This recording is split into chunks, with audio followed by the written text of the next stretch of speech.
നമസ്കാരം. കൊച്ചി വെടിവയ്പിൽ പുതിയ വെളിപ്പെടുത്തലുമായി നടി ലീന മരിയ പോൾ. ലീന മരിയ പോളിന്റെ ബ്യൂട്ടി പാർലറിന് നേരെ വെടിവയ്പുണ്ടായ സംഭവത്തിൽ ദുരൂഹത തീരുന്നില്ലെന്ന് ഇത് വ്യക്തമാക്കുന്നു.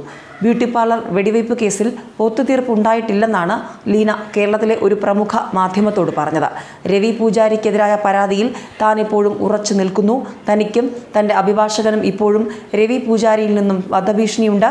ഫോണിലൂടെ ഭീഷണി ലഭിച്ച കാര്യം പോലീസിനെ അറിയിച്ചിട്ടുണ്ട്. രവി പൂജാരിയുമായി തനിക്ക് യാതൊരു ബന്ധവുമില്ലെന്ന് ആവർത്തിച്ച ലീന പ്രതികളെ കണ്ടെത്താനാകാത്തതിൽ നിരാശയുണ്ടെന്നും മാധ്യമത്തോട് പ്രതികരിച്ചു. കൊച്ചിയിലെ ഒരു കോണിൽ കിടക്കുന്ന തന്റെ സ്ഥാപനത്തിന് നേരെ വിദേശത്തുള്ള രവി പൂജാരിക്ക് ആക്രമണം നടത്താൻ സാധിച്ചെങ്കിൽ അതിന് പ്രാദേശിക സഹായം ലഭിച്ചതായി സംശയിക്കണം. പോലീസ് പ്രതികളെ പിടികൂടുമെന്ന് തന്നെയാണ് തന്റെ വിശ്വാസമെന്ന് പറഞ്ഞ നടി തനിക്കെതിരെ വ്യാജ വാർത്തകൾ പ്രസിദ്ധീകരിക്കുന്ന മാധ്യമങ്ങൾക്കെതിരെ നിയമ നടപടി സ്വീകരിക്കുമെന്നും വ്യക്തമാക്കി. അതേസമയം ലീനയുമായി ഒരു ഒത്തുതീർപ്പും ഉണ്ടായിട്ടില്ലെന്ന് രവി പൂജാരിയുടെ പേരിൽ വാർത്താ ചാനലിൽ വന്ന ശബ്ദ സന്ദേശത്തിലും സ്ഥിരീകരിക്കുന്നു. ലീന മരിയ തട്ടിപ്പുകാരിയാണെന്നും പണം കിട്ടാതെ ഒരു ഒത്തുതീർപ്പും ലീനയുമായി ഉണ്ടാവില്ലെന്നും രവി പൂജാരിയുടെ ശബ്ദ സന്ദേശത്തിൽ പറയുന്നു. പ്രശ്നങ്ങൾ ഒത്തുതീർപ്പാക്കിയെന്നും ലീന തനിക്ക് പണം തന്നെന്നുമുള്ള തരത്തിൽ മാധ്യമങ്ങളിൽ വന്ന വാർത്ത തെറ്റാണ്.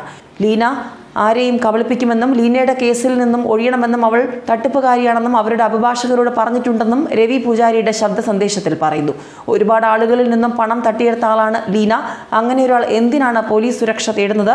പ്രമുഖ മാധ്യമത്തിന് അയച്ച ശബ്ദ സന്ദേശത്തിൽ രവി പൂജാരി എന്ന് കരുതുന്നയാൾ പറയുകയാണ്. ഏതായാലും കേസ് അവസാനിക്കുന്നില്ല. വരും ദിവസങ്ങളിൽ കൂടുതൽ ചുരുളഴിയും എന്നതിൻ്റെ സൂചനയാണ് പുറത്തുവരുന്നത്.